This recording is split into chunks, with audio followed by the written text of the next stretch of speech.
Good morning, everybody.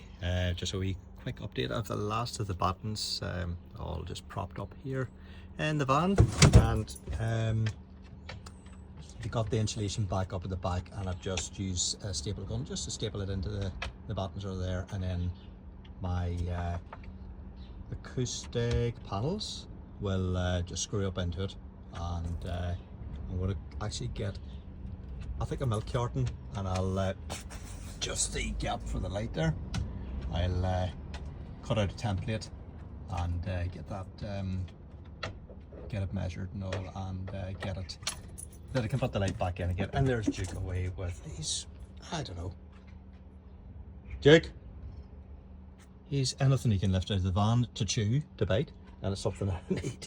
So better run here and get it. If you're following, if you're not following, sorry, come across the video and like and subscribe, and love to get a few followers, and whenever I get this progress further and get out on the road, and yeah, enjoy this good weather. I've also got the dreaded day that I have to drill through the top of the vans, so I'm going to do that later on. I've got a drill bit coming 25mm.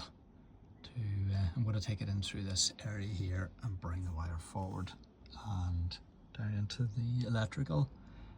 Another wee job got done here. I've got this step for the back of the van. It's got the reflectors on the front, and yeah, the van needs seriously washed, but not driving at the minute with these props in it.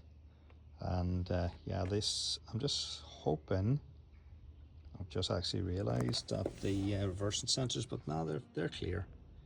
It shouldn't pick up the step. Well, I certainly hope it won't anyway, but there's only one way to find out is stick her in reverse and see what she has. So don't forget to like and subscribe, YouTube and Facebook and Instagram. Thank you. Chat soon. Yep, just as expected, the steps picking up the reversing sensor. You can see it picking up on there, but and then it's flashing here, so it's just I don't know, at least I've got the visual there, and see if it works.